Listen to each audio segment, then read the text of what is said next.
Mengejutkan, sosok Mel-Mel yang mengaku menjadi saksi mata di malam naas di mana Vina dan Eki disiksa oleh geng motor hingga meregang nyawa setelah sebelumnya memberikan keterangan lewat suara di salah satu akun YouTube Jejak Backpacker. Pengakuan Mel-Mel tadi malam sungguh mengejutkan karena ia pun mengaku bertemu dengan Eki, Vina dan juga Linda sebelum kejadian mengerikan tersebut. Bahkan, ia mengaku sempat membonceng Linda sebelum Eki dan Vina jatuh ke tangan para geng motor yang beraksi beringas. Bahkan, ketika berhasil mengendap ke TKP, Mel-Mel pun melihat langsung Eki dan Vina disiksa dan menurutnya Saka Tatal yang sebelumnya mengaku sebagai korban salah tangkap ternyata juga ikut dalam kejadian tersebut. Lantas, seperti apakah kuasa hukum keluarga almarhumah Vina atas kemunculan dan juga pengakuan Mel-Mel? Benarkah pihaknya siap untuk mendampingi Mel-Mel jika akan diperiksa Polda Jawa Barat untuk membongkar tabir kasus kematian Vina dan juga Eki? Benarkah Mel-Mel dalam kasus ini menjadi saksi kunci lantaran ia pun melihat sekitar 10 orang wajah pelaku? Dan benarkah terjadi cinta segi empat antara Linda, Eki, Vina dan juga Egi? Benarkah Mel-Mel yang sebelumnya mengakui bahwa pada malam kejadian Linda lah yang memberitahu di mana posisi Eki dan Vina kepada Egi, sosok yang konon cintanya ditolak oleh Vina ketika diajak CLBK? Pemirsa, bersama Intens Investigasi, kami hadirkan kabar terkini, terpercaya dan teraktual. Tetapi sebelumnya, jangan lupa untuk like, subscribe, dan juga share channel YouTube ini.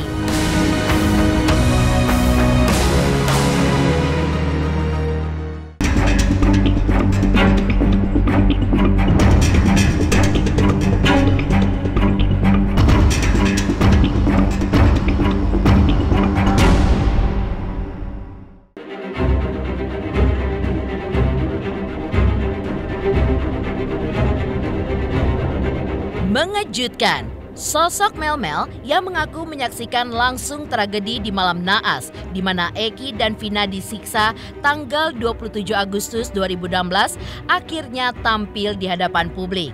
Pada malam kejadian, ia pun mengaku bertemu Eki, Vina dan juga Linda. Eki membonceng Vina, sedangkan dirinya membonceng Linda sebelum Eki dan Vina akhirnya terjebak di tangan para geng motor. Menurut pengakuan Mel-Mel, ia pun berhasil mengendap seorang diri ke TKP di samping SMP Negeri 11 dan ia pun takut untuk menolong Vina dan Eki karena melihat 10-an anggota geng motor di tempat kejadian tersebut. Dan menurutnya, Saka Tatal yang sebelumnya membantah bahkan mengaku sebagai korban salah tangkap menyiksa Eki terlebih dahulu. Mel-Mel pun juga menceritakan ketika Eki tidak berdaya, baru giliran Vina yang disiksa. Menanggapi kesaksian Mel-Mel, kuasa hukum keluarga almarhumah Vina juga menyoroti pengakuan Mel-Mel saat tampil live di salah satu stasiun televisi swasta tadi malam. Mereka pun berharap bahwa keterangan Mel-Mel itu bisa dipertanggungjawabkan di muka hukum. Namun janggalnya, mengapa selama ini Mel-Mel pun tidak menyampaikan keterangannya kepada kepolisian? Setelah Eki dipukul, Eki saya lihat juga sudah nggak bergerak kayaknya dia tuh. Baru udah lama si Vina ini yang Jadi memang Mel-Mel ini kan dari kemarin memang cukup membengongkan lah ya dengan statement dia yang kemarin ada di Black apa tadi itu YouTube-nya Backpacker. Tapi saya sih ibaratnya ya silakan aja kalau memang saudara Mel-Mel memiliki bukti yang kuat dan memang bisa menjamin pengakuannya, ya tentunya kita juga menunggu begitu, asalkan benar-benar sesuai dengan apa yang dialami, yang dirasakan, karena ini kan harus dipertanggungjawabkan. Ya. Apa yang menjadi ucapan dia itu akan dipertanggungjawabkan. Dan pertanyaan saya, mengapa selama ini dia tidak mencoba untuk menyampaikan hal tersebut kepada kepolisian? Sebelumnya, Mel dalam wawancara di akun Jejak Backpacker sempat mengungkapkan bahwa Linda sebenarnya mencintai Eki. Sementara, Eki saat itu menjadi kekasih Vina pasca Vina putus dari Egy. Dan jika dikaitkan dengan keterangan Ibu RT di lingkungan rumah almarhum Eki, yaitu Ibu Eci Sunengsi, yang sempat mengatakan bahwa Egy sempat meminta Vina untuk CLBK, namun hal itu pun ditolak oleh Vina. Diduga penolakan itu pun sebagai penyebab Egy merasa sakit hati dan membalas dendam kepada Eki. Berdasarkan cerita tersebut, bisa ditarik kesimpulan bahwa diduga ada cinta segi empat antara Linda, Eki, Vina, dan Egy. Linda telah diperiksa keterangannya oleh Polda Jawa Barat dan keterangan Mel pun tentu sangat dibutuhkan untuk memperjelas tabir kasus kematian Vina dan Eki yang selama ini masih abu-abu. Dan kuasa hukum keluarga almarhumah Vina pun juga siap untuk mendampingi Mel saat memberikan keterangan atas kasus Vina ini di Polda Jawa Barat. Karena pihak kuasa hukum almarhumah Vina pun juga terbuka untuk siapa saja yang bisa memberikan keterangan guna membuka tabir kasus ini. Ternyata si Linda ini suka sama si Eki. Ya itu gara-garanya Egynya tuh seneng ke Vina. Vinanya ngeludahin mukanya. Jadi balas dendam terhadap Eki. Tentunya ini satu petunjuk lah ya, satu petunjuk kalau memang saudara Mel alias siapa saya tidak tahu nama sebenarnya, ya kami menunggu ketika memang benar-benar itu Anda bisa membuktikan. Gitu kan. Kemarin kan katanya sudah menghubungi tim kami. Nah, kami juga menunggu kalau memang Anda memang benar-benar membutuhkan bantuan dan memang bisa membuktikan fakta-faktanya, ya kami menunggu. Kita lihat aja nanti. Ini sesuai statement Pak Hotman yang kemarin sudah disampaikan. Ya tentunya kinerja Polri kan harus tetap diapresiasi. Yeah. Namun kenapa dianggap kurang kuat dan kurang meyakinkan? Dikarenakan ada beberapa hal, yaitu dalam amar putusan juga tidak menyebutkan nama Peggy secara langsung. Maksudnya itu hanya beberapa terpidana yang menyebutkan perbuatannya Peggy. Begitu kan? Kemudian saksi yang menguatkan apakah Peggy itu pelaku atau bukan, itu kan hanya satu. Begitu. Sementara 5 orang ini tidak menyatakan Peggy itu adalah pelaku. Nah, itu yang dimaksud Pak. Nah, apakah harus mempercayai keterangan? Kenapa polisi percaya dengan keterangan yang BAP, tapi tidak percaya dengan yang keterangan 5 orang yang di luar BAP? Gitu. Nah, ini yang menjadi keraguan. Terkait kesaksian Linda di Polda Jawa Barat baru-baru ini, kuasa hukum keluarga almarhumah Vina pun juga menerangkan bahwa status Linda hanyalah sebagai saksi. Tidak menampik jika keterangan Linda memang dibutuhkan dalam penyelidikan kasus kematian Vina dan Eki yang terjadi 8 tahun lalu. Bahkan, kuasa hukum Vina sempat juga dituduh oleh netizen berusaha untuk melindungi Linda dari jeratan sebagai tersangka.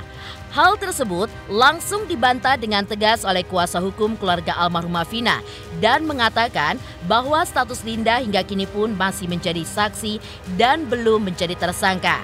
Dan menariknya, dalam keterangan Mel sebelumnya di akun Jejak Backpacker bahwa Linda lah yang memberitahu ke Egy yang notabene diduga adalah pelaku terkait di mana posisi Vina dan Eki sebelum kejadian pada malam naas di tanggal 27 Agustus 2016.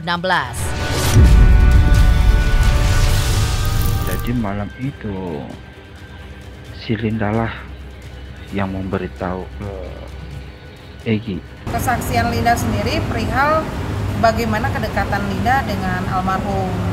Kenalnya bagaimana, berapa kali ketemu, begitu. Jadi hanya mencocokkan terlebih dahulu. Kurang lebih sekitar 30 ya.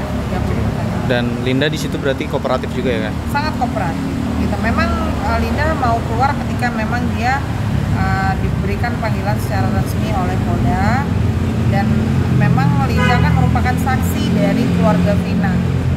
Dan disitulah mungkin banyak orang-orang bertanya kenapa kok seolah-olah kami mendampingi tersangka. Iya.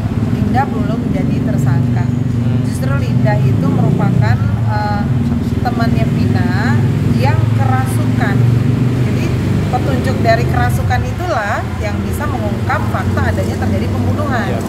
Gitu. Jadi saya berharap sekali, ayo kita dukung siapapun yang mampu memberikan keterangan untuk membuka tabir kematian almarhum Vina dan Eki, ayo kita dukung gitu. Jangan kita pojokkan dulu. Ini masih ada prosesnya. Biarkan kepolisian untuk mengungkap, mencari bukti-bukti, saksi dan keterangan dari semua pihak yang memang bisa membantu mengungkap siapa sih pelaku dan siapa sih dalang dari kematian mereka. Kemunculan Mel-Mel pun terbilang mengejutkan kuasa hukum keluarga almarhumah Vina yang juga mendapatkan tanggapan dari Komjen Polisi Purnawirawan Ito.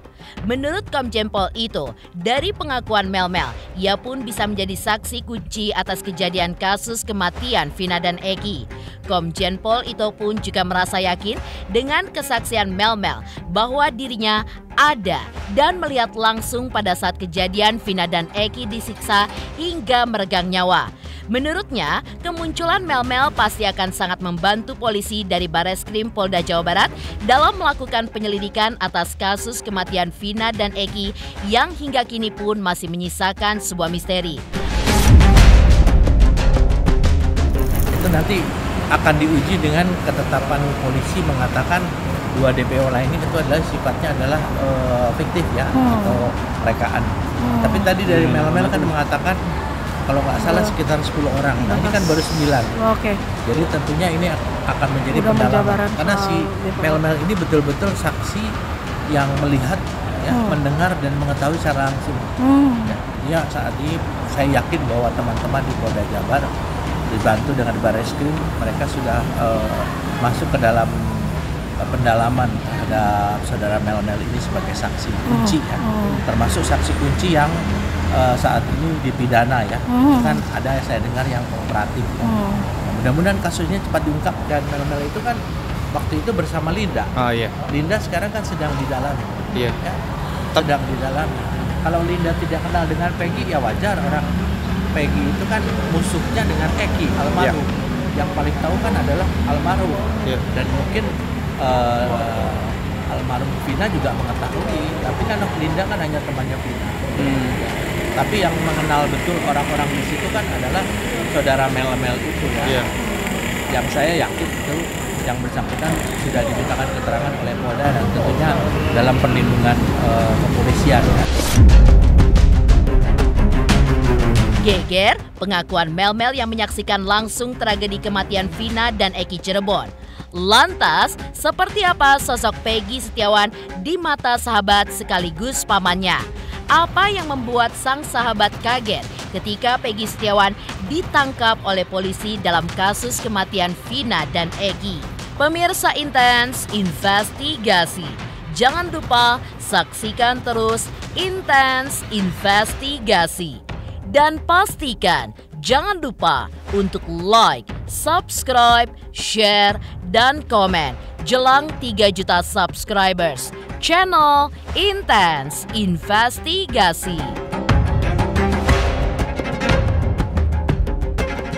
Halo, aku Natasha Wilona. Ayo subscribe Intens Investigasi jelang 3 juta subscriber.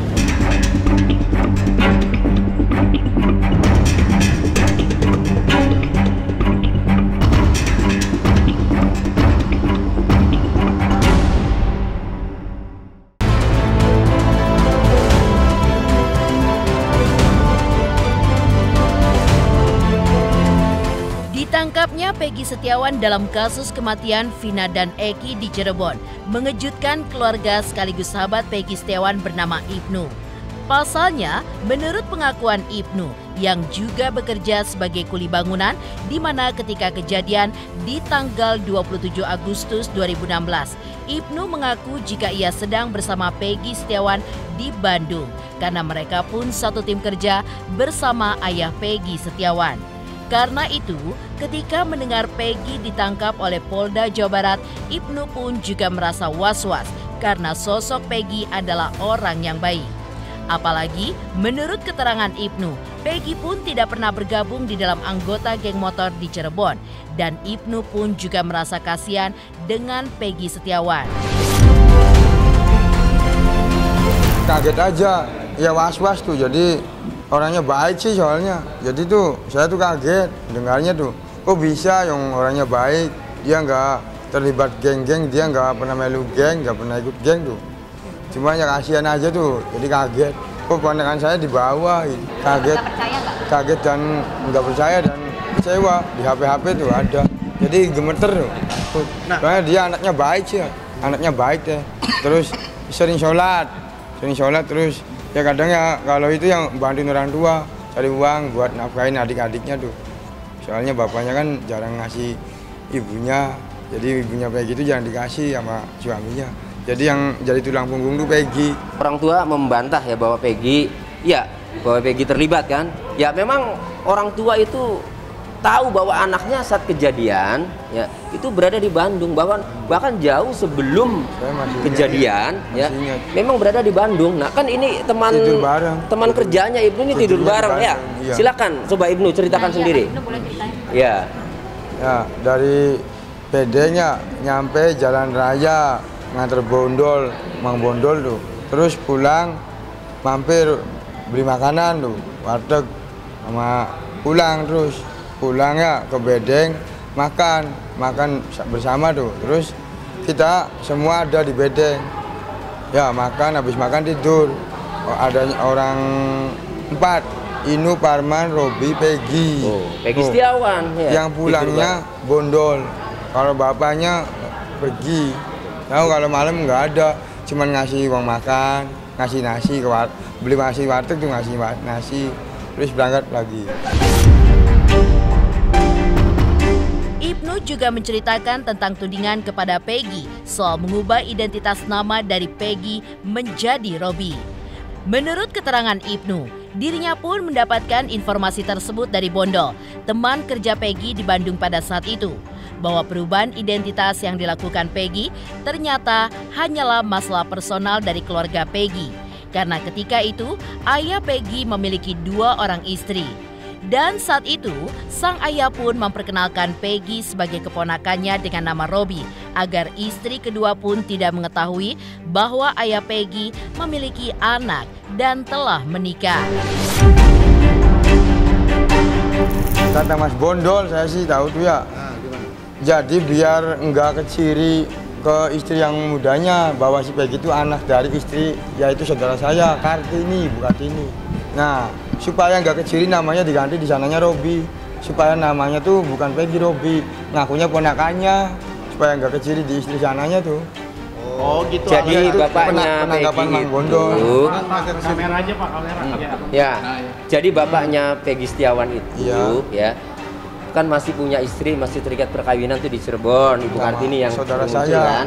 Nah, kemudian di sana itu punya istri lagi.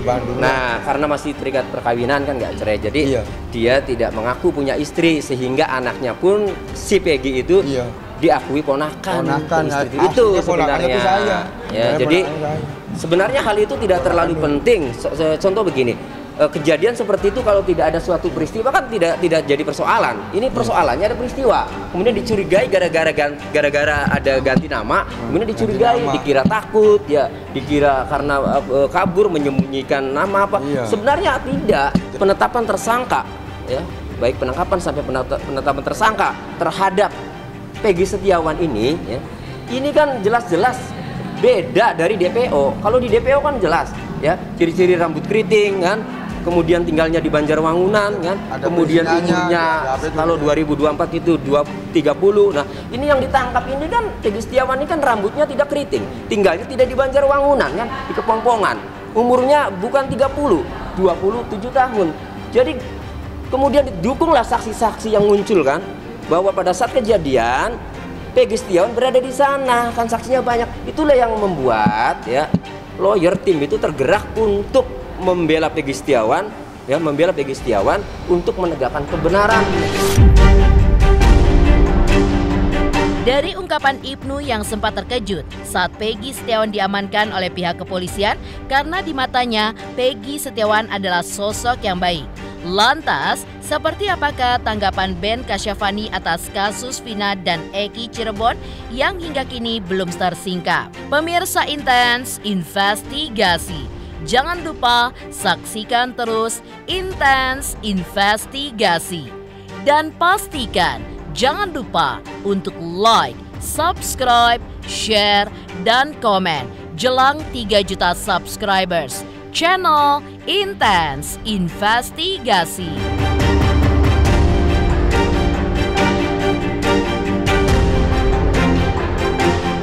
Halo, saya Doni Damara.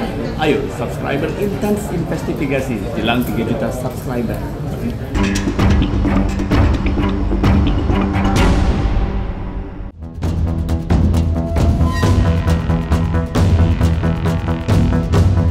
Tabir yang kini masih menyelimuti kasus kematian Vina dan Eki mengundang rasa penasaran publik.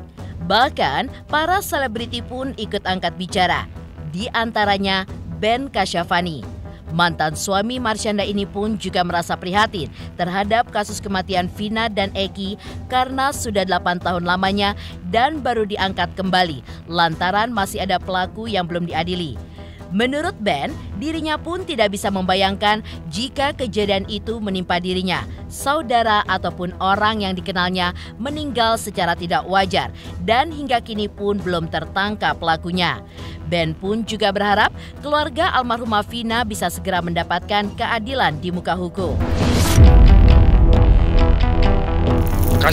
Kasus lama, ya mungkin di sini gue rasa juga Polri juga ingin membuktikan ya bahwa ya mereka bisa menjalankan tugasannya baik. Kasusnya adalah kasus sudah cukup lama, terus mulai dibahas kembali selain karena mungkin ada feature filmnya juga. Harapannya sih ketemu aslinya ya keadilan lah buat keluarga. Gue sih doanya buat keluarga karena ini kan ya gue nggak bisa ngebayangin rasanya seperti apa tuh pada saat kehilangan keluarga karena ada kematian tidak wajar sama keluarga kita, terus menunggu sekian lama dan akhirnya dibuka lagi, terus harap-harap kan benar-benar pelaku utamanya ketemu ya gitu. Ya Peggy itu kan gue nggak ikutin terlalu update tapi tipis-tipis aja lah. Bener itu katanya sudah dia gitu. Cuman kan masalahnya sekarang pembuktian apakah dia apa bukan pelakunya. Nah intrik-intrik itu yang mungkin jadi menarik buat masyarakat kan. Harapannya sih bisa kepolisian pasti juga ingin sekali ya bisa membongkar seutuh-utuhnya kasus ini karena itu pembuktian juga kinerja mereka kan gitu. Gue nunggu sampai benar-benar kasus ini benar-benar fakta-faktanya terbongkar dari A sampai Z. Tapi kita tunggu aja lah. Saya yakin sih ini bukan kasus yang kalau ngelihat dari kontennya Mas Dedi, ini bisa menjadi simpel. Sekarang kita tunggu aja sesimpel apa polisi bisa membongkar kasus ini. Pemirsa, jangan lupa saksikan terus Intens Investigasi. Dan pastikan jangan lupa untuk like, subscribe, share, dan juga komen jelang 3 juta subscribers channel Intens Investigasi.